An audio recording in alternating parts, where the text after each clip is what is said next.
Golf clap? Golf clap.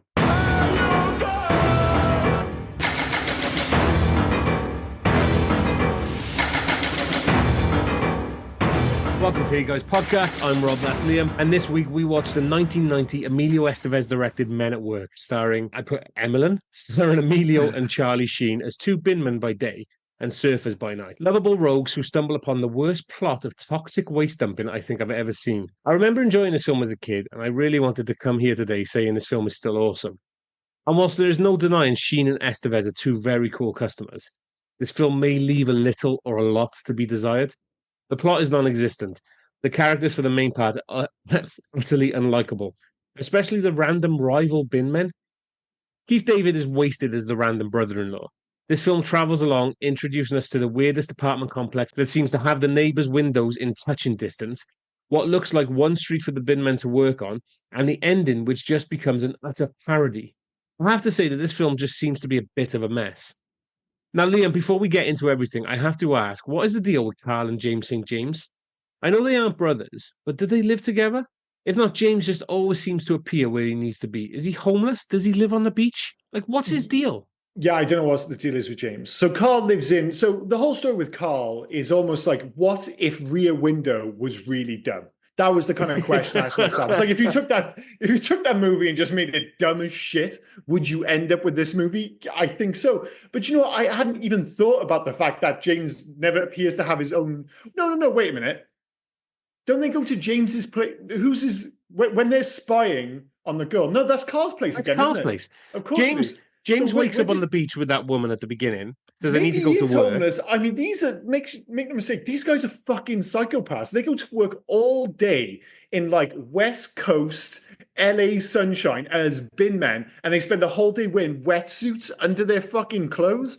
Oh my god, the level of stank! It just must be unreal. I mean, everything under there, and I had it written down. Their ball must be seasoned.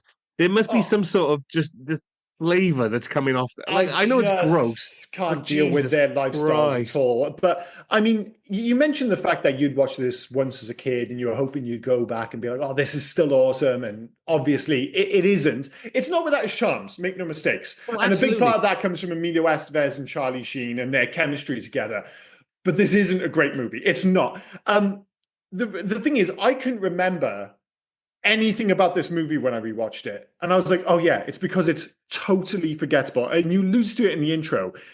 The stakes are so incredibly low. It's almost ludicrous. What it reminded me of, because I've watched a few episodes recently, because there's like a Baywatch channel on cable now. And we're like, fuck, man, I haven't watched Baywatch in like 30 years. So you put on Baywatch, it's basically this. Just like a ludicrous premise. You can imagine, what's his name, Maxwell? The supposed big bad guy of this movie. Maxwell Potterdam III.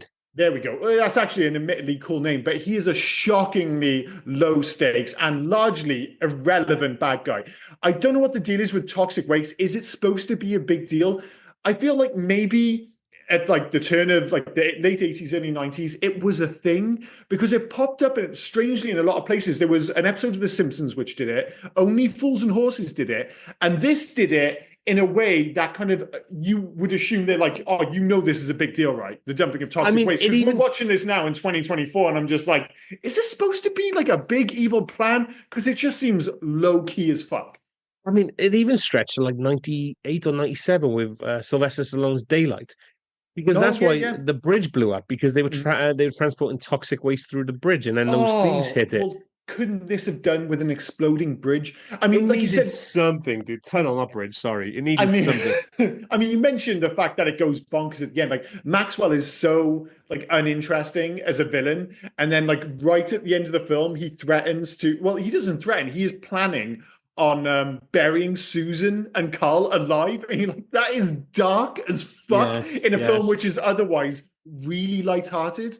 But my big issue with this film fundamentally is it's a comedy that isn't funny enough to be a comedy. It's a thriller without any thrills, and it's an action movie which doesn't really have any action. It's trying to be so many things, and it doesn't achieve any of them. When I was trying to like pin down exactly what this is actually trying to be, I thought maybe it's going for irreverence, like, you know, the kind of movie the Coen brothers might make, Yeah. Maybe they were going for that tone, only like, let's be honest, a bit of a shit version. It just doesn't land the plane tonally at all.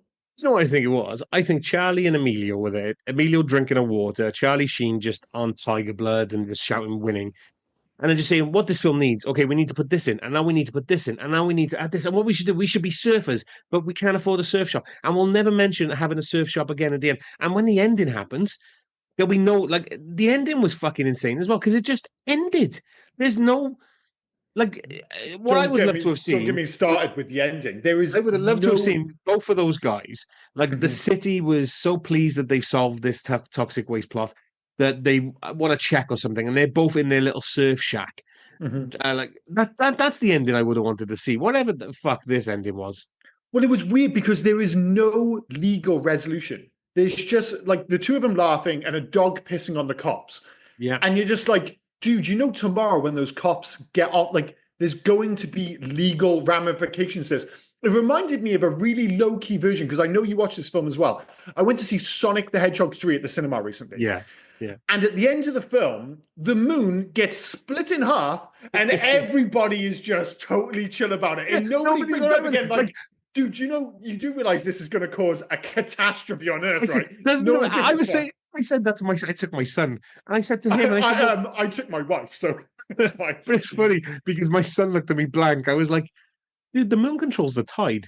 Half the moon gone. What happens with the tide? And he went, what the fuck is the... Well, he didn't say fuck, but what's the tide, Dad? That'd be amazing like if your that, 5-year-old son's like, what the fuck's the tide, Daddy? I don't know why your son is also black now. I don't know what happened there. But like the dude from Trading Places, he just looks at me and goes, yeah. Yeah, the moon, yeah. Yeah, it's a strange way to go about it. But when I got to the end of Sonic 3, it was like the much larger scale version of this ending where you're like, wait a minute, what about the fucking moon? And in this movie, I'm like, wait a minute, aren't you in loads of trouble with the cops tomorrow? But of course, we don't see that. And it doesn't really matter because, like I said, I was trying to guess what this film was trying to be. And the reason Charlie Sheen was so obsessed with being in this movie, and he said to it, because he wasn't initially going to be casting it, but he said to me, he was like, oh, I need a comedy at this point in my career. I think the script for this is amazing for some reason. They're going for comedy, and that is never more apparent. And I always see this as a massive red flag for comedy movies when they start adding sound effects like they do in this film. Yeah. And I'm just like, oh man, that is desperate. And the other thing it does, it's like the worst case of, like Kevin Smith movies, and it's always more noticeable when they're bad, like a lot of his recent ones, is there's this constant weird soundtrack playing in the background, this really obnoxious soundtrack, which plays constantly throughout the whole film. And that's what this film does as well. And it's interspersed with just random, like, whole songs. Like, halfway through the film, there's a sequence where Pump Up the Jam is playing. Not for like a minute. They just play the whole fucking song. It's so strange. This movie is such a hodgepodge, albeit one with, moments of levity and genuine. Like I said, there were moments where I was just like, I'm quite enjoying this. Oh, no, but it's hard to escape the problems which run from beginning to end with this movie. And that's the thing, isn't it? You do enjoy it. It is enjoyable. It's light-hearted. It's light fare. Mm-hmm. But it's like, because you've classed this, not you, but it's been classed as a comedy. You've got the characters have to make choices in this to make it funny and make it slapstick. Yeah. Like their choice.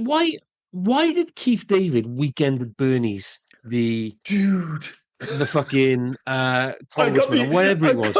Literally, I've got the exact same quote. I was like, why does he go a Weekend at Bernie's randomly when he doesn't need to get involved? They try and pass it off because they've written themselves into a corner. It's like, wait, I can understand why those two, they're idiots. And despite the fact that he only uses a pellet gun, they've kind of got themselves worked up. They're like, oh, I could go to prison for this. He has no reason to get himself involved. But basically they say, oh, he doesn't like cops, so he's willing to put his literal freedom on the line because he doesn't like cops, and he goes all Weekend at Bernie's. It's such a ridiculous choice for his character to make. And basically, I think, because he's like, they start off the film and he's like a bit of a badass. He's playing it like the tough guy role, isn't he? And then it seems everything that happened after the Weekend at Bernie's moment, they were just like, that was such a weird thing for him to do. We'll just turn the crazy up to 11. And for the rest of the film, he's out of his fucking mind. All of a sudden, he was that Vietnam vet anyway, but now he's back in there. He's having Vietnam flashbacks. Yeah, and everything. The stuff with the pizza guy is crazy. It's just mental. But even before that, the choices that Carl and James make. And James St. James, what a fucking name. That's a But great name. There are some like cool names in this film. I'll give them that. they see the guy, and was it Jack Berg? I can't even remember. Jack, Jack, the Yeah, it was Jack. congressman, first So congressman. so they see Congressman Jack's body, and they've instantly got, I shot him in the ass with a pellet gun. I'm going to go down for murder. And no way, in any way, shape, or form, are you putting those two together? I shot him in the ass, yeah, so I'm going to get done for shooting this guy in the ass. But after that, somehow he got murdered. I mean, you're not even a criminologist. I think that's a word.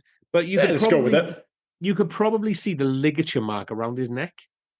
Yeah, I mean, Lewis says, I'm willing to go with them. It's ludicrous, but I'm willing to go with them simply on the fact that they've got themselves into a panic. Then he starts throwing James under the bus, and James is like, I'm not going to fucking prison. And the big issue is the two local cops hate them. So they've got in their heads that, oh, those cops hate us. They'll make sure we go down for murder, even if, So they've just got themselves into a tiz. All of that is completely swept under the rug the moment Keith David gets himself involved, which, again, makes zero sense. But when I saw Keith David, I thought this was going to be a different movie. I'm not sure if they were going for irony with the opening credits, but the opening credits are for a fucking action movie. Yeah. 100%. I'm like, wait, was this an action movie? And then, of course, you see Keith David, and you're just like, maybe it is an action movie, and I've just forgotten. No, it's not an action movie at all. There's very little action. Although Keith David's probably the best thing about this film. And I'd make the argument that Keith David got Winston Zeddemore on that poster. He should have been on the poster the same way Winston should have been on that Ghostbusters poster. And they were just like, nope, we're not having the fucking black guy in this poster. Move him to the side. He is, without question, the third lead of this film. And I don't mean a distant third lead. He's in this film for like 90% of the movie. He should be on the poster. It's ridiculous. Yes. And it helps that he's better than both Charlie Sheen and Emilio Estevez, who are both perfectly decent in this film. But Keith David's fucking Keith David. And that's the thing, I fucking love Keith David. I think they're all acting in a different film as well. Yeah. Charlie Sheen thinks he's acting in some sort of rom-com kind of style. Keith David is in this weird, like, Vietnam vet, like Rambo style film that he thinks all these guys are pelican. Emilio Estevez is in some sort of love letter to bin men and surfers. Yeah, he's like some kind of 90s surfer, cultural kind of, zeitgeisty kind of movie. And that it never quite... It does become somewhat charming because it's so scattershot, but fundamentally it doesn't work. And the supporting cast, we already mentioned the main bad guy. And it's weird because John Getz, who plays Maxwell Potter, he's a really good actor. He's one of those guys, he was in like The Social Network, The Fly, Blood Simple, Zodiac. He's been in a lot of good films and done a lot of good work. But he's not good in this film. But I'm not going to blame him. He's given so little to work with. And it all starts with his henchmen. They might be the lamest henchmen I've ever seen on screen in my life. The only thing I'll say in their defense is it better to be a henchman who doesn't look like a henchman? I mean, don't get me wrong, they're clumsy as fuck and terrible at their job. But of course, if you look like a henchman, then people are going to be more suspicious. Those two henchmen just don't look like henchmen. And it feels like everyone in this movie's got a fucking ponytail because it's 1990, of course. Well, they were going for the yuppie look, weren't they? But the other thing says, they don't look like henchmen, but they're in a car with the license plate said Hitmen. It kind of flies in the face. It kind of gives it away. Speaking of those henchmen as well, our second film in a row filmed in 1990 or released in 1990, and our second film in a row to give us a batshit insane fucking taser. Like we had the old woman's taser on the plane in Die Hard 2 a couple of weeks back. Nothing's topping that one, by the way. No, we've had a New Year's. I don't know, because this one, not only does it extend, it's like a cattle prod. I mean, the taser itself, you could make an argument for, but the fact that the taser in Die Hard 2 was on a plane with an old lady. Yeah. I mean, I'm still not over that. I'm still not over it. But this thing had its own fucking separate battery pack. Yeah. This one, don't get me wrong, this one's more likely to kill, for sure. Yeah. But I don't know, man. But that's the thing, though. It's like I said, there's Maxwell, there's the guys, and this whole idea is like, are you bad guys? Do you want to be inconspicuous? Do you want to be very conspicuous? It's like Maxwell shows up when the crime is being committed and just stands there and watches. It's like he wants to get caught. He's such a bad guy, if that makes sense. You know what that reminds me of? You remember A View to a Kill with Christopher Walken? That's a great shout. That is a Yeah. great shout. So there's a scene, the butterfly dance scene, where Mhm. Grace Jones kills the guy, escapes, jumps off was it the Eiffel Tower? Right. Yeah. James Bond is catching him. And then she lands on the boat, only to be driven by Christopher Walken. Mhm. Why would you drive your own boat on the getaway? If everyone knows who you are because you're this industrialist, and yes, I watched A View to a Kill over Christmas. That's why I Yeah, I remember it. can tell. Yeah, you know Yeah. this in great detail. I was like, if you're just remembering this from like 1987, it's unbelievable. If you're an industrialist and Mhm. everyone knows who you are and nobody thinks you're the bad guy at this point, why are you driving your own getaway boat? Yeah, it's really dumb. And it goes to show what I was watching over Christmas, because when I watched the scene, what I was thinking of was Fat Tony in The Simpsons. I could just imagine him standing around doing the exact same thing, having the same dumbass conversation. So, yeah, it's weird. But then, like I said, a lot of things about this movie are weird. And a lot of that comes down to the fact that 1990 was just a weird year culturally. Like, if you go into this movie, we've already kind of mentioned the music, but the fashion, the hair, Charlie Sheen in his tiniest of rat tails, the hats, they're all over the map. It's like the unironic beret a la Uncle Buck was very much in the late 80s, early 90s. And I think it was only in for like 2 or 3 years, because he definitely wore one in Uncle Buck, and that was 89. There's definitely an unironic beret in this. And it's like, there's obviously the 80s and then there's the 90s, but there's this period in the late 80s, very early 90s, which just had its own vibe and in its own look. And this totally captures like every element of that. Some of it is that kind of cool surfer, what's up, dude, kind of zeitgeisty thing. But in terms of the fashion, it gets a bit of all of that, which puts it very much in 1990, but also puts it just in a very weird place historically, because I just think 1990 was kind of a weird year. It's the bandanas that do it for me. Oh, Charlie of Sheen course. wraps his around his head, and then Emilio Estevez is wearing his like do-rag style, which isn't Yeah. doing him any favors because it's pulling his hair back and just showing his massive five head. Like, Yeah, it makes his forehead look absolutely massive. And he should have been a bit more careful, because Emilio Estevez at this point, it's easy to forget because he wrote and directed this film, but he yeah, was a massive star at this time, like probably big, and Charlie Sheen as well to a certain extent. But if you look at Emilio Estevez, he was on like a proper burner. So he did The Outsiders in 83, Repo Man in 84, Breakfast yeah. Club in 85, St. Elmo's Fire in 85, Maximum Overdrive in 86, which I'm not sure which side of the fence you fall on that film. I suspect you're going to be rather more positive than I. Stakeout in 87, Young Guns in 88, Young Guns 2 in 90, and Mighty Ducks in 92. And you look at that over a 9-year period, and obviously he was caught up in the whole Brat Pack thing, which was a massive cultural thing, especially in America in the 80s. And like Emilio Estevez at this point in his career was super fucking famous. Why are you wearing that dopey ass bandana, which makes you look like a moron? I think he was trying to look cool. He was trying to look cool. He just failed. Yeah, I don't know if they flipped a coin who gets to wear it like fucking Karate Kid and who gets to wear it like Emilio Do-rag. Estevez. Yeah, Yeah. We want to say, well, like a black guy, is that what we're going for? I mean, we already said do-rag. But I don't know. Like, there's certain things, you mentioned it in the intro about the fact that, do we need those two other guys, the two other bin men? And the yeah. one thing we don't need, and one thing you wouldn't get in 2025, is the white Rastafarian. There's just no fucking way he exists in a movie now. The whole like Raz Trent style look is just Dude. fuck that noise, dude. I tell you what, they need those two guys. They need to go to a fucking doctor because the amount of diseases they probably got after being covered in what I'm assuming they've said is human shit. Yeah, that was the implication. I mean, this film has a lot of very weird physical comedy, and most of it doesn't work. I'm not going to lie.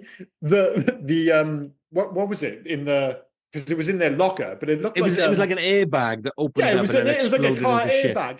And Yeah. fair play, when it exploded, and they were covered in shit. I was like, I didn't see that coming. It's a pretty good gag. However, yeah, they probably need to go to the doctors. Again, all right, they've been covered in shit, and their retaliation backfired. So in order to, I don't know, to go, oh, you know what, we need to get these guys back. I know what we'll do. We'll cut their brakes. Dude, what a massive escalation of what to that point had been light shenanigans. I know they got covered in shit, but that's still under light shenanigans. Cutting the brakes on their van, that's the kind of shit you go down like 10 to 15 for. If they die, you're going, not only are they dead, but you're also going to prison, dude. Is that manslaughter or can it be classed as premeditated? Like, It's one of the two, and neither of You're them are cutting good. their breaks. Like, It's just like Maxwell suddenly going from like zero to burying people alive, which was Yeah. very Dr. Evil, I might add. He had the opportunity. If he was going to bury him alive, it's like, dude, why don't you just shoot them? Bang, bang. They're right fucking there. You've got all your henchmen, you've got all these guns. Why do you have to bury them alive in the tins and then send them out to sea? It's just fucking kill them. But no, he's got to be elaborate, which is actually darker because fucking burying people alive inside of pots is fucked up. But yeah, that was another weird escalation where it's like, oh, we're like, they do it in all the cop movies, don't they? It's like, this has actually a lot of similarities to cop movies because even though they're bin men, you have the other duo who are like you're always giving shit to, and even bin men have angry black captain to deal with, which is just fucking amazing that they snuck that into this film. But yeah, the escalation to the point where they cut their brakes, I was like, God damn, dude, that is so messed up. it is insane. And how they could just how they went from 0 to 60, or basically 0 to murder. They were just like, all right, we've been covering the shit a couple of times. One of them was our fault. I know what we're going to do. We're just going to kill these two guys and their tag along, as you just said, angry black captain guy. Like, just get them all killed. There was the black captain, and then it was his cousin or something? Brother-in-law. Brother-in-law, that was it. Yeah. Absolutely. Yeah, I didn't even think about the fact that he would have died as well. Jesus Christ. Do you know you mentioned John Getz as Maxwell Potterdam a few times? He's 6 build. Do you know who is build before him in this? God knows. So wait. So it has to be the top ones you would assume would be Susan Wilkins, Charlie Sheen, Emilio Estevez. It wouldn't be Daryl Larson as Jack, would it? Surely not. No. Well, obviously it has to be what's his name? Oh my God, it's Keith David. Keith David. So Charlie Sheen, Emilio Estevez, Leslie Hope, Keith David. So that's 4. Dean Cameron as Pizza Man. No fucking way is he built ahead of the main villain in the movie. And then John Getz, Maxwell Potterdam III. That is fucking dude, man. He should fire his agent, or the pizza dude should give his fucking agent a raise because it's amazing that he's built ahead of the core he's credited as he's just credited as Pizza Man, and he doesn't like half the fucking film. He's gagged. I think he says like one line at the beginning, which is you owe me some money or something, and then the other line is you held me hostage all night with a pellet gun. And he's billed 5th ahead. That is according to IMDb, mate. Yeah. I tell you what else has been like. Did you have? Because obviously a large part of the plot rests on Charlie Sheen's character having an air rifle, which to some people might seem strange now. When I was thinking back to it, so this 1990, we were about 8, or you were a bit younger, but like the early 90s, nearly everyone I knew had a fucking air rifle. Just everyone had one. You had one as well, yeah? I just wonder, I assume kids don't have them anymore. I remember we all used to go into like army surplus stores. They were like much more popular back in the day because you could buy like lighters and weird shit. And we'd all just go into these stores and buy slingshots and fucking air rifles. Everyone had an air rifle. Everyone I know has been shot by an air rifle. Are you ready for Brick Wars? Well, that was literally, I have this written down. So at what point does Rob tell me that his brother just shot him with an actual fucking gun? Because that's my assumption at this point. So he wanted to play William Tell. I got shot in the head. With an air rifle, at least, not with an air rifle. Oh, thank God we live in the UK rather than America, because I assume you would have been shot by an actual fucking gun. If we lived in America, my brother would have murdered me 7 times over. 100%. And the other thing that actually pops up is, like one of those things you don't even think about, and then you realize it's actually quite quaint, is that we don't have alarm clocks anymore. Nobody has alarm clocks anymore because everyone just uses their phone. Yeah. Oh, except for Nintendo. At the end of 2024, they had this a big announcement. Everyone's like, "Oh, is it going to be like the Switch 2?" And they announced Alarmo, which is legitimately just an alarm clock, a digital alarm clock, which they were selling for £100. No way. No other company in the world other than Nintendo are announcing a £100 alarm clock in 2024, which probably sold out because there's people like me who are just like, "I'm just going to buy Nintendo shit because they'll probably value up."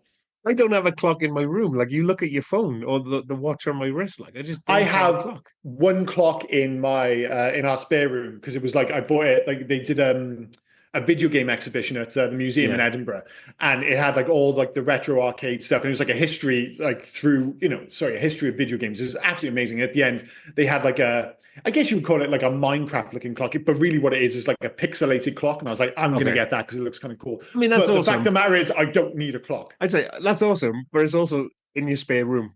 Like, how many Yeah. times do you go to your spare room to look at your clock? But that's the thing, we don't need them anymore. I still wear a watch Yeah. out of just pure habit, in the same way that even if I don't need a belt for my jeans, I always put a belt on my jeans. I always like to have a watch on. How Well, many that's the times? But I hardly ever look at it because I just look at my phone all the time. But that's it, 'cause my watch isn't just my watch. It like tells me how many calories I've burned. Oh, how you've got. Oh, fast I've got traveled. like I've just Yeah. got an old school watch. It's just a time teller, and I literally never look at it, other than to go, "Oh, that's quite a nice watch," but that's about it. Admittedly, we've mentioned the fact that this film is a bit of a mess, but it does get better when Keith David shows up, and the scene with Keith David kicking off about James trying to eat his fries is actually a bit of an all-timer, Yeah. and I am so on his fucking page. I would say not fucking with another man's French fries is up there with Vincent Vega and automobiles in Pulp Fiction. You know the scene? It's like, Yeah. you never fuck with another man's automobile. You Yeah. don't fuck with another guy's dinner, especially a guy you don't know. The idea of James reaching over and just snatching up a chip, you should be fucking, or a fry as it is in America, you should just be shot in public. It's I mean, to be fair, completely unforgivable as far as I'm concerned. yeah, and I'm not giving James any credit, but after knowing Lewis, he's not going to do that again, is he? Like, you wouldn't do that if you knew who Lewis was as the Yeah, guy. but you Like, shouldn't do it full no, stop. I'm not reaching across and stealing somebody's fries, but Jesus Christ, do you remember the I line? just think it's one of those scenes, like when you stop and think about it, like just how low key mental it is. If you just met someone and you went out for dinner and they just reached across and randomly, without asking, took food off your plate, I'd be like, what the fuck's happening? What the fuck is happening, dude? Absolutely unforgivable. I love the low key quote as well because there's no swearing in it, there's no anger, there's basically just when he says it, and you stop and think about it, and you think, "Oh fuck me, he will murder me." So the line is, "There are several sacred things in this world that you don't ever mess with. One of them happens to be another man's fries. Now you remember that, and you will live a long and healthy life." Solid. And naturally, anything coming from Keith David sounds threatening, so he doesn't need to swear, which makes it brilliant. But yeah, but I think one of the scenes that actually sums up this movie perfectly is the scene with Charlie Sheen and Susan Wilkins, when he pops over to her place to try and figure out what's going on. And the whole sequence is mental because it really thinks it's smarter and funnier than it is. And for the whole sequence, I can't decide if she is, like, I'm watching, I'm like, is she onto him? She's acting like she's onto him, but she doesn't appear to be onto him. Yeah. She should be, because he acts like a fucking moron. Then all of a sudden they appear to fall in love almost immediately, despite having zero fucking chemistry. It totally captures the madness of this film, where I'm sitting there, I'm just like, I don't know what any of these characters are doing. I don't know where their headspace is. All of a sudden you're in love. I was like, that's just dropped out of the fucking sky. It's like, well, we need to have a love interest in this film, so we'll just throw Charlie and so I keep calling Susan, Leslie and Carl together. And it doesn't work. It's funny because the stuff with the pizza guy and them spying on them, it all makes it kind of fun. The fact that they go for something almost quite genuine in terms of the romantic, relationship there, that bit just doesn't work for me at all. Her character is Susan, mind. Her real name is Leslie. Oh, sorry. You got Totally that mixed wrong those the up. other My way. apologies. My bad. But yeah, like I said, I still enjoy that scene because Keith David, the pizza guy, him just losing his fucking mind. It's all good stuff, but all of a sudden they're kind of trying to convince you that these two are genuinely falling for each other, and I'm just like, dude, this is not working for me at all. Again, it's another thing that we said about shoehorning. Because to just go absolutely the other way as well, again, batshit again, to do that to the coppers. Lewis is like, I hate cops, so I'm going to fucking strip them naked. Dude, you're going to prison for tie life. him to a merry-go-round or whatever they called in America. But the other thing was, even coppers should know that's a pellet gun, right? Yeah.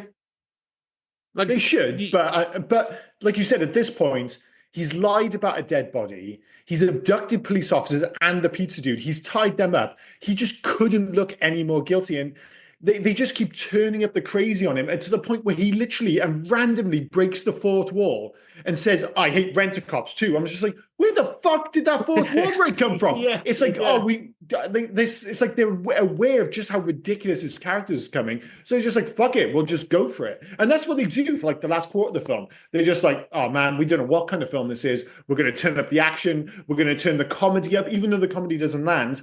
They really go for it, as I said, with the sound effects and everything else. And it just becomes an absolute free-for-all.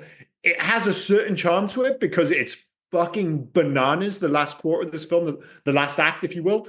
But does it work? No, not at all. But there is an almost element of we're just throwing everything against the wall at this point, and we're just going to see what sticks. And some of it does, but a lot of it doesn't. So it is what it is. It's like the big sequence at the end, like the action sequence. There's a scene where Carl is falling off a forklift truck. It's so horribly, horrendously convoluted.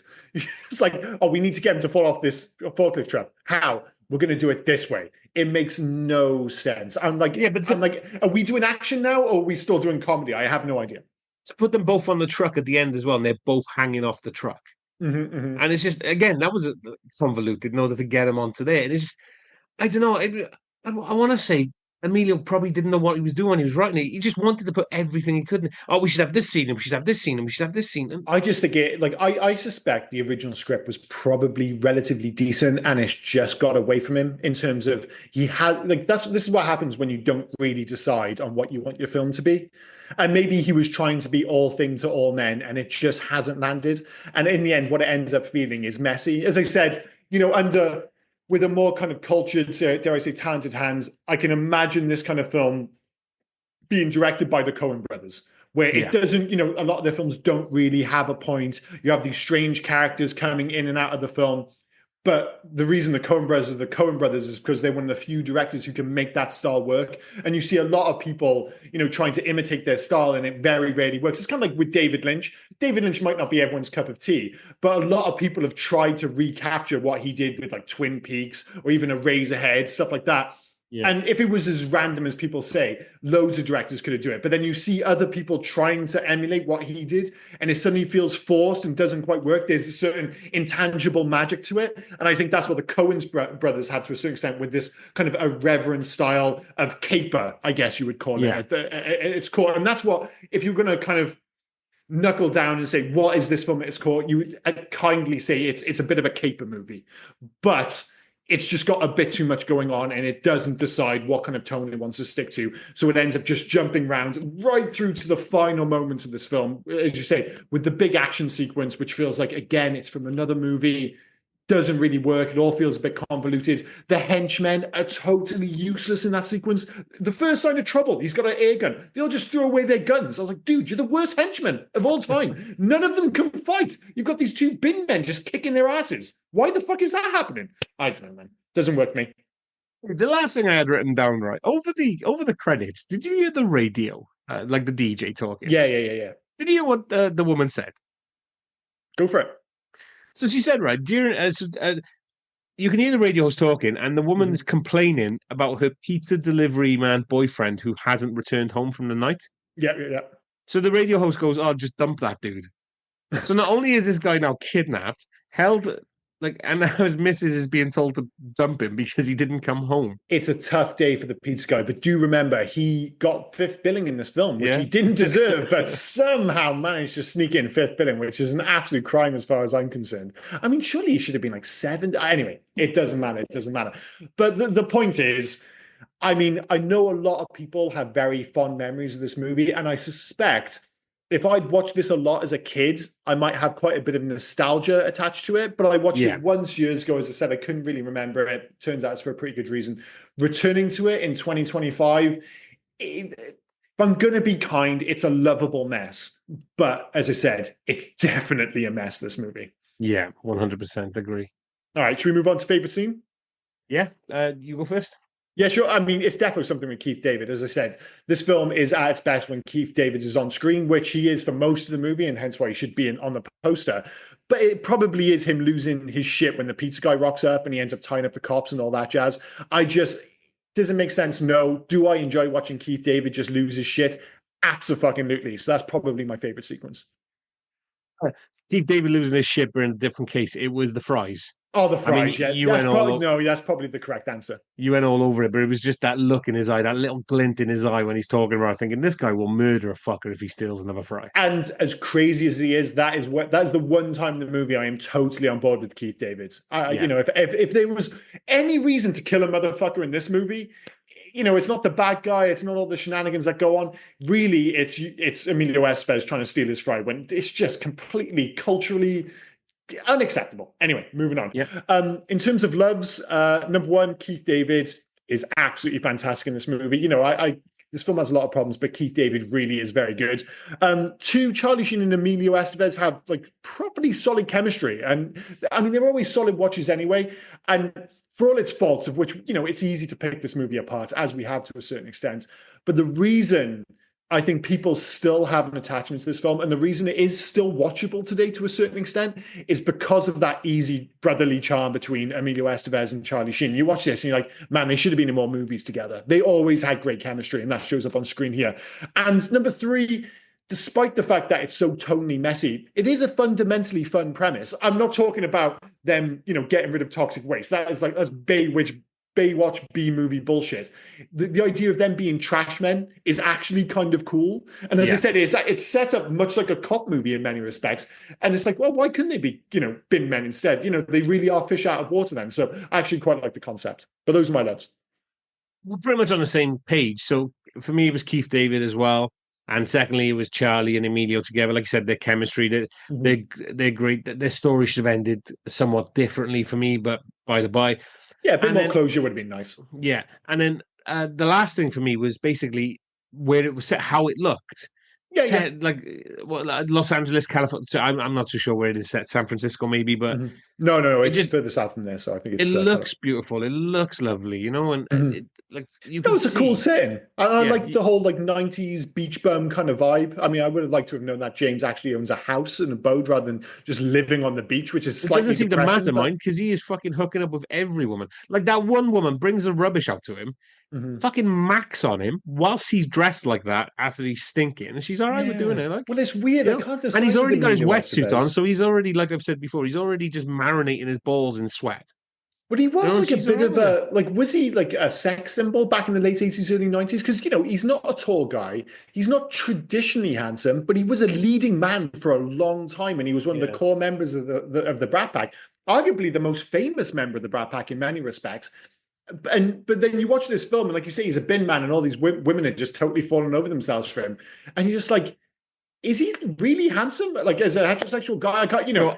I always say it's like as a heterosexual guy, what you notice is like I can tell you, like, you know, if a guy's like 8, 9, 10, you're like, oh yeah, dude, like objectively that's a super handsome dude. Or if a dude's like mega ugly, I'm like, yeah, that's a 1, 2, 3. Everything between 4 and 7, they're just dudes. I have no fucking idea. I don't know if Emilio Estevez is a 4 or a 7. I just know he's not a 10. So I don't know how attractive he is to women, but maybe he's just charming as fuck.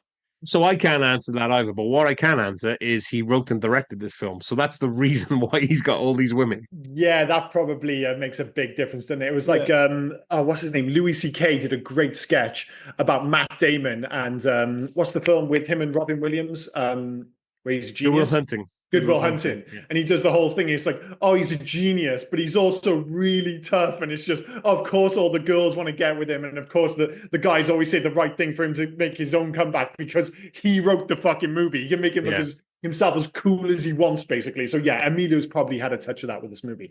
In terms of hates, number one, tonally, just fucking everywhere. An irreverent failure, if you will. 2, as I mentioned at the top of the podcast, incredibly low stakes, ludicrously low stakes, to the point where I'm like, am I supposed to care about any of this? And 3, everyone else in the movie is kind of rubbish. No bad pun intended there. Outside of like the core, 4 or 5, cast members, 4 or 5, that includes the pizza guy, apparently. Everyone else is kind of shit. And I'm going to sneak in a number 4, the horrible use of both the score and the soundtrack. It's just obnoxious throughout. If the weird soundtrack that plays in the background all the way through is annoying, and when they play songs, they play them for far too long, and it's got that weird mix, again, that 1990 vibe where you're just like, I don't know what you're going for. This playlist is from fucking everywhere, and it just doesn't work. For me, it was the weird escalations to start with. Yeah. Like job.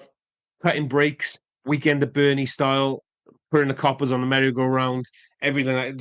It was very weird. And there was a lot of those weird escalations as well. So it was just odd to me. Secondly, the story just seemed absolutely pointless. Like it's not there. Like there is no story. Just utterly pointless. And there was just so much to pick. It was really weird. The set, like Carl's house or flat or apartment or whatever you want to call it. The look of it just seemed like was he right next door to her? Was he across the street from her? I didn't know what the fuck was going on. It looked like a set Yeah, half the time. and also when you saw his build, it almost felt like you said it had that rear window vibe where I thought it was almost like an enclosed thing. But her apartment was like a million miles from his. Hers was like Yeah. this executive cool apartment, and his is this old crusty thing. But you never got the feeling that it was like one building to another. It was shot like it was one big complex, but the Yeah. actual flats didn't make any sense. So yeah, that was inconsistent. I'm sure they were just different buildings, but it was never. I know it doesn't feel like something that should be explained, but it's just this weird kind of dissonance as you're watching the film. Yeah. And number four, the random introduction of the corrupt captain, the police. Oh Like, yeah. yeah, like the fucking congressman comes in and says, I've got a tape, and it's not a tape. And the first thing he does is rings up fucking Maxwell Potterdam the third and goes, I thought you should know. And then all of a sudden, the copper never appears again. Disappears. And that is the thing. The whole criminal aspect of this film is given such short shrift to the point where it's like when it suddenly escalates at the end, you feel like, wait, I almost couldn't remember why I'm supposed to care about any of this or why they're implicated in any meaningful way. It's all very strange. That Do we have dude, any? sorry, that Oh, dude go has for it. been everything as well. Well, the cop, yeah. Dude, Yeah, that Troy Evans. So he was in like Under Siege, Demolition Man, but always as like a cop or a like the kind of always. figure. Do you remember him from? And it's a film we will be doing on this podcast at some point. Cuffs. He was a police chief in Cuffs. Oh yeah, fuck! I have Yeah, not seen Cuffs in so long, man. We do have to do Cuffs of the podcast for sure. yeah.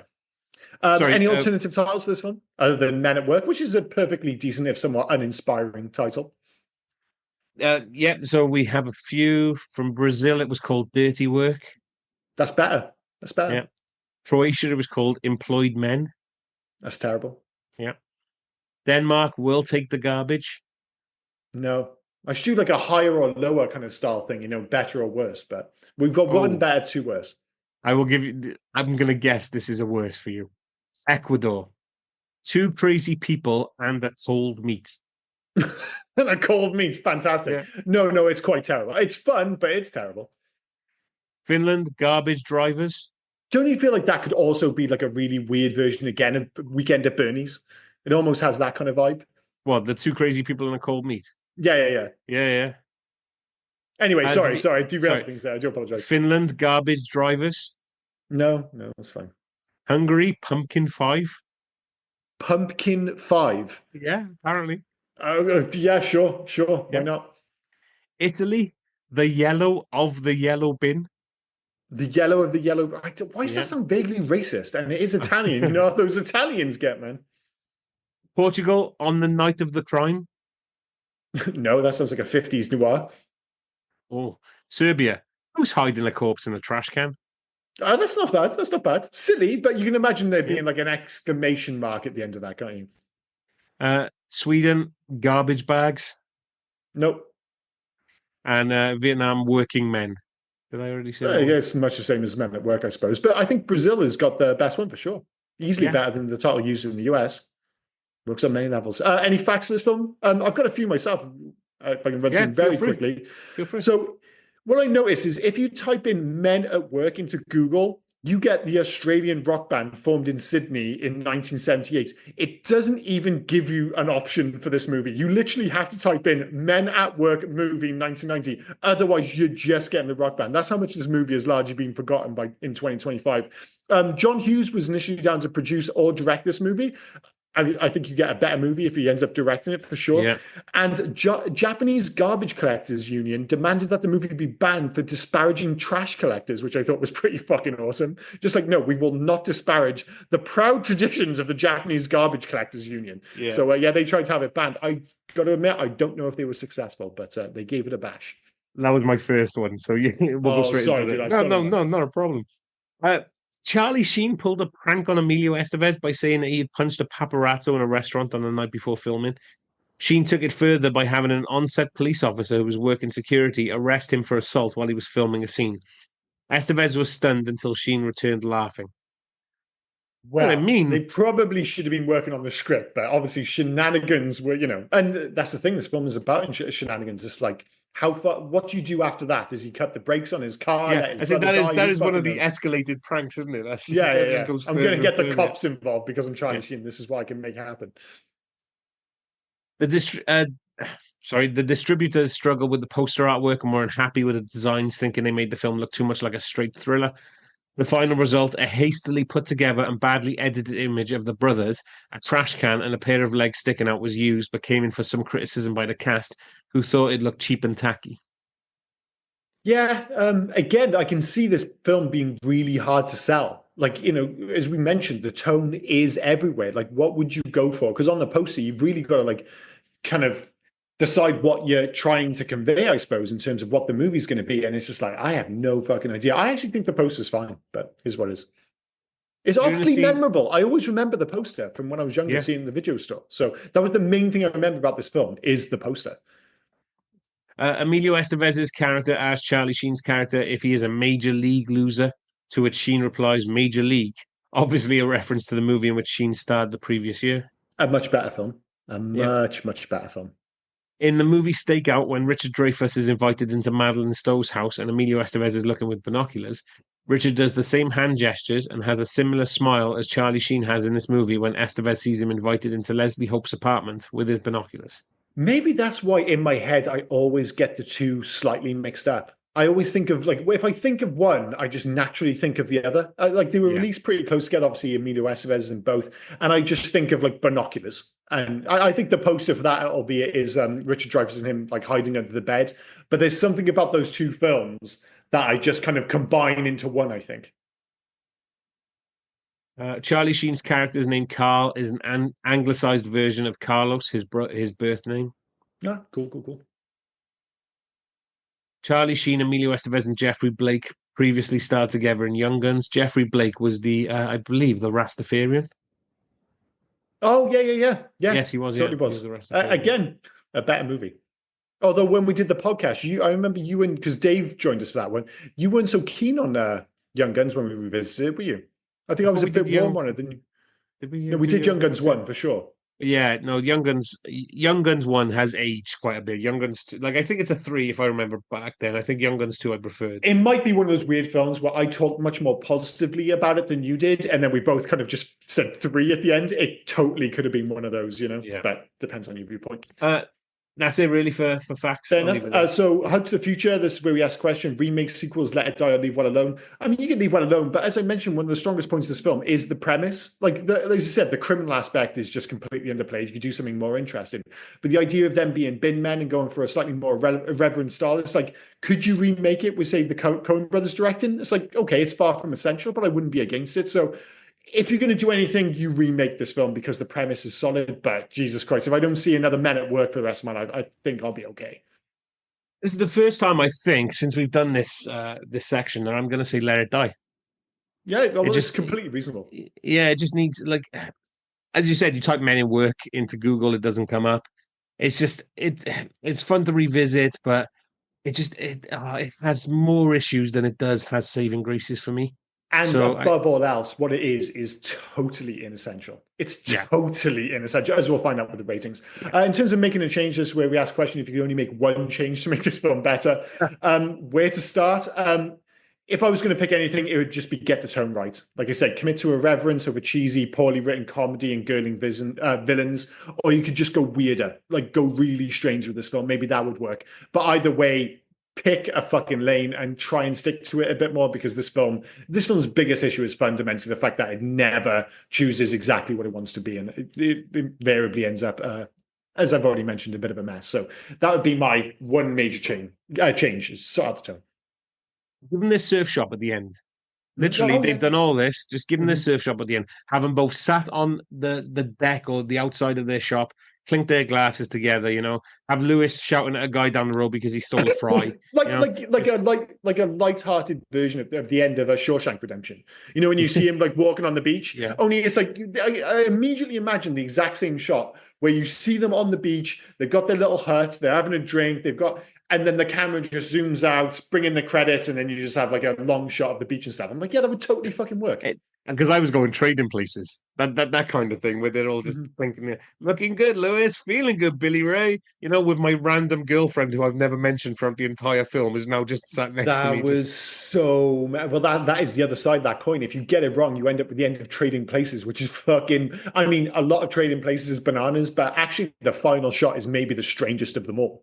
yeah, Where'd that random girl come from? Anyway, video games. So unsurprisingly, there wasn't a Men at Work video game, and I was struggling. But what I would go with is Sega in particular in like the late 90s went big on kind of ridiculous arcade games. So the first one I thought of was Crazy Taxi, a game I absolutely fucking yeah, adore and played again recently at NQ64, the arcade place in yeah, town when yeah, I yeah. went back to Cardiff. But I've still got my Dreamcast, I've got it on the Xbox, all that jazz. But they also did games like 18 Wheeler, where it was literally you just drove an 18 Wheeler from A to B, and it just had like arcade handling, just felt cool. I just like the idea of fuck all the narrative, just have those two just delivering quips, and you've just got to get around the city. Because we've hardly mentioned the fact that they are the worst bin men of all time, Oh that they yeah. just throw shit all over the place. They would have been fired ages ago. And just the idea of these like two loser bin men just driving around LA, wherever the fuck they are, and you've got to get from place to place on time, lest they get fired. And there's like certain bonus missions when Keith David shows up and gives you shit, makes your job harder. But yeah, I would like a kind of like late 90s, early 2000s Sega arcade game. I panicked when you said Sega then because I thought you had my choice, and I've gone the same route as you pretty much, where it was fuck the narrative, just have like different set pieces in a game. So Yeah, I've yeah. actually gone California games, Oh, great shout. Great. I where love California games. you'd have the surfing section, Mhm. then instead of like I don't know the rollerblading section, you would have them driving the truck or chucking Yeah. going down the street and putting a bin You could like have they've got a like they've drinking games in there as well and all yeah sorts. they've got to collect the rubbish and stuff, and then You could you have the a driver. shooting level where you're just Yeah, like trying to shoot guys in the other flats. Yeah, it's not bad actually at all. yeah. Yeah, so it would be almost somewhere halfway between California games and WarioWare, where it has those like weird mix of mini games Yeah, and stuff. yeah, But yeah, yeah, I think that's a great chat actually. I think yours is better, close to the film. So let's go with your one. Best and worst of IMDb. So this is where we handpick basically one star review and one 10-star review of the lunatics you'll often find on IMDb. I suspect this might actually have a couple of 10-star reviews because despite the fact that we aren't all that fond on it now, I think a lot of people have pretty fond memories of this movie. yeah. So 98 reviews in total. Mhm. 4 reviews were 1 star. And 14 were 10-star. I'll give you the 10 star in a sec. I'm just doing a 1 star. Okay. So yeah, so like what was it? Sorry, 4 reviews were 1 star. So picking one at random. This was released in or written in 18th of September 2007, titled "Do Yourself a Favor." Here we go. Here Writer, we go. Strap yourself in, fellas. writer director Emilio Estevez shows a definite lack of talent here with this unredeemable supposed comedy. The script is completely hopeless, let alone the fact that it is unoriginal and badly worked. The comedy just does not work. When Estevez isn't using poor taste sex jokes, he is borrowing used gags and redoing them very poorly. You would think the teaming of Estevez and brother Charlie Sheen would be cool, but it isn't. The entire cast is uninspired and unfunny, never managing to raise a laugh and barely coaxing a smile from their audience. Do yourself a favor and leave this one on the video shelf. I tell you what, I'm not totally disagreeing with his review Yeah. at all. I mean, like you said, I'm slightly warmer on the movie than he is, but yeah, it's hard to disagree with a lot of that. Although his criticism of Charlie Sheen and Emilio Estevez together on screen is a little bit off, but yeah, the rest of it, I'm like, dude's kind of on point. I'll be more interested to hear the 10-star review for this film. 19 10-star reviews. Wowzers. What did I say? Yeah. 14? I wasn't too far off. 14, you weren't far off yet. Written on the 23rd of August 2003, titled Hilarious Movie, one of the best of the 90s. Now, this is going the other way. Yeah, I was like, immediately, I'm like, settle down. One of the best comedies of the 90s. Rein yourself in. People who dismiss this as juvenile humor or another stupid buddy comedy are totally off the target. Emilio Estevez's screenplay is quite an intelligent story with a number of colorful characters. Real life brothers Estevez and Charlie Sheen have excellent chemistry together, all caps. Yeah. Their comic timing is perfect, and the scenes where they're just hanging out, talking about their plans to open a surf shop are a true highlight. Another true highlight is Keith David. This is, without a doubt, his finest performance captured on film, playing the rough boss's brother-in-law, Lewis, who is employed to keep a watch on the mischievous garbage men pals. David is just perfect. Hearing him lecture about another man's fries, his Vietnam days in the jungle, and his speech to the cops are just all priceless moments. It's one of the funniest marriages of actor and role. And Mr. David just plays it all so well. Watch him snap at the pizza man who's seen too much. All in all, Men at Work is a delightful, crowd pleasing comedy that is able to make me laugh far more than the types of films that are heralded as excellent comedies like Doctor Strangelove and Annie Hall. Give me this any day. And Charlie, he's going after Annie Hall and Doctor Strangelove. It's a bold move, sir. It's a bold move. And Charlie, you may put this down, but in all honesty, this is your finest work to date, even ahead of comedic roles in Ferris Bueller's Day Off and the two very good Major League movies. It's light years better than the low points of Spin City 2. Men at Work is highly recommended and is one of many films on IMDb whose low rating you can completely disregard, or don't disregard it, but then you'll just be even more pleasantly surprised by the ensuing hilarity. Hilarity. Well, he gets that a is, touch. dude, that is so off the mark. Like it's that is incredibly off the mark. I mean, Keith David is good in this, but to say it's Keith David's best role is ridiculous. To say this is better than Doctor Strangelove. I mean, it's always tricky because it's comedy is so subjective, but I mean, it's a strange one to go after as a comparison. Like, even at its best, if you were really trying to look at the positives of this film, it's solid at best. Like, on an objective level, it's solid at best. The idea of this being some kind of comedic masterpiece from the 90s is just nonsense, to be honest. His finest performance captured on film is like, wowzers. The one thing I will say that I agree with him on is some of the best bits in this movie are when Charlie Sheen and Emilio Estevez are just shooting the shit together. When you're just relying on their chemistry and you can actually forget about the plot and everything else. And it's like there's no pressure for it to be like laugh out loud funny. It's just resting on just having the confidence in their back and forth. That's all pretty good, but the rest of it is absolute nonsense. So I'm much closer to the 1-star review, put it that way. Speaking of which, that takes us to ratings and recommendations. I don't think this is going to come as a massive surprise. I don't have it down as a 1, but this is a 2-star movie on the snout, and it's a no for me to recommend because I just don't. Even if you enjoyed this when you were younger, I'm like, leave your rose-tinted glasses on, steer clear of it, and just remember how it was in the 90s because going back to it now is probably a bit of a rough watch. If you do want to go back and rewatch it, it's on Amazon for the next 30 days or something. It's definitely falling off soon on Amazon Prime. But it's a 2 and a no for me. Spot on. It's a 2 and a no. Thank you very much. Let's move on because it's just it is what it is, and it's of its time. And to be fair, I don't even know if it was good for its time. It just I don't know. It's just it caught me at the wrong time. It's just I thought I muted before I coughed, but I didn't. I just I thought you did. I acted like a soldier and I just carried on. I was just like, no, and I fucked it anyway. I was like, no, I have to bring that up. I thought I pressed mute. I didn't. I just coughed down the microphone. So apologies to those listening. It's like when you cough to hide a fart and you go.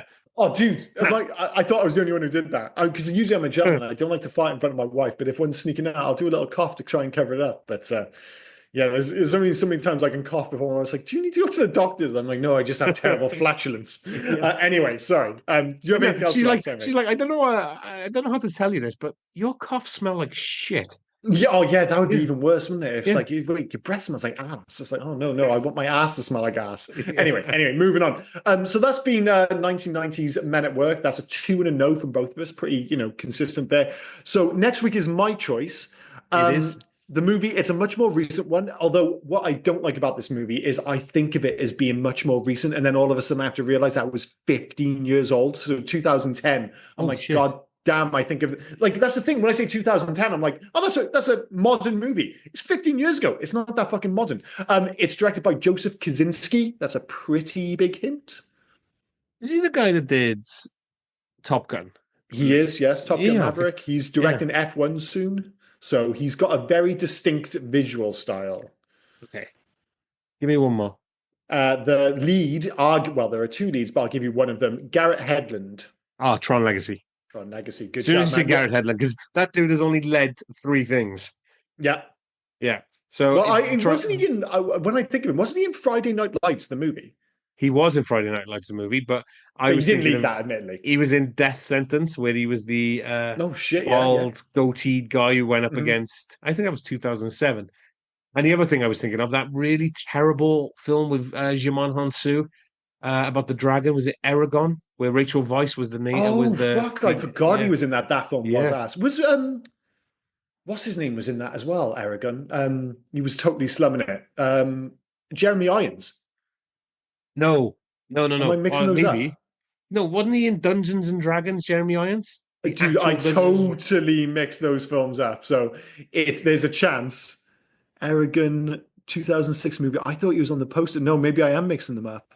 No, no, he's fucking in it. He's in it. He So it's is, isn't got he? Jeremy Irons and John Malkovich and Robert Carlyle and Rachel Weisz. That film's got a dope cast. It just happens to be absolute ass. So Yeah. yeah, amazing cast. Oh, Terrible fucking film. Jeremy Irons used to turn around and go, nobody asked me to do a fucking dragon film ever again. Oh, I dude, did him and Dungeons Dragons. which I had a soft spot for Dungeons and Dragons back in the day.